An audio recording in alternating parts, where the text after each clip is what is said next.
Owen sat in the passenger seat of the semi-truck, staring at the Polaroid photo. The image showed him sitting exactly where he was now, but the driver next to him was a tall, faceless creature with branch-like fingers. Owen looked at the real driver, a man who had seemed like a normal trucker just moments ago.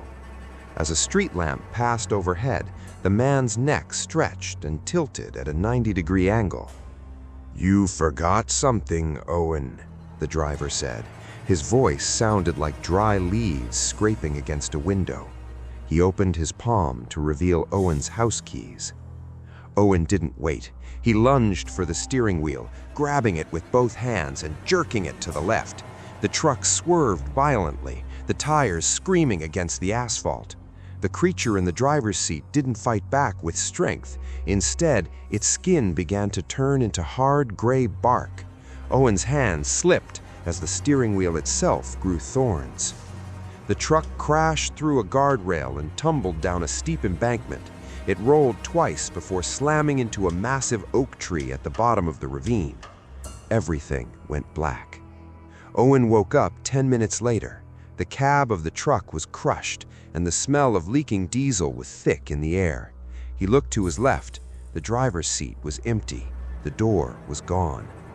Owen crawled out through the shattered windshield, his ribs aching and his vision blurry. He was back in the woods, but the highway was visible at the top of the hill. He started to climb, but he heard a sound behind him. It was the sound of air brakes, even though the truck's engine was dead. He looked back and saw the school bus from his earlier vision. It was idling at the bottom of the ravine, its headlights shining directly on him. The doors creaked open. Owen reached into his pocket and realized he still had his surveyor's lighter.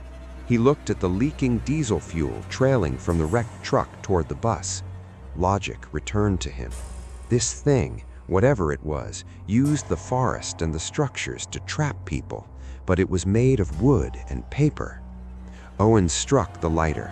The flame was small but steady. "You forgot something, Owen," the voice of his father drifted from the bus. "My father is dead," Owen said. He dropped the lighter into the pool of diesel. The fire ignited instantly. A wall of orange flame raced down the hill and engulfed the wrecked truck.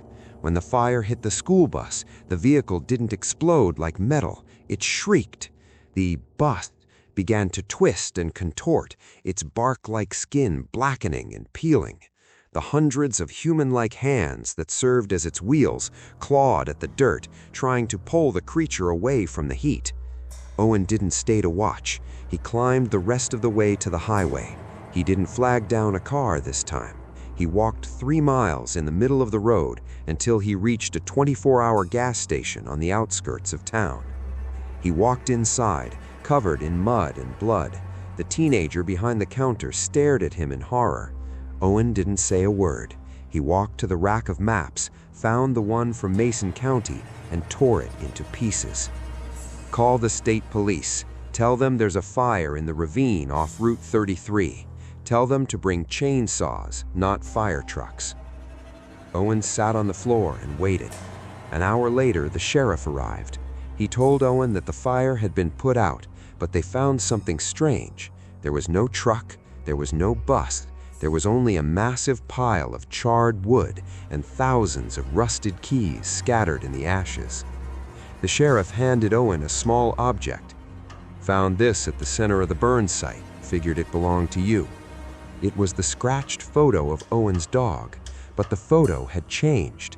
In the background of the picture, standing behind the dog in Owen's old backyard, was the house with the red door. Owen took the photo and walked out of the station. He went to his own house, packed a single bag, and left Mason County before the sun came up. He moved to the desert in Arizona, a place with no trees and no fog. He never looked in a mirror again, and he never carried keys.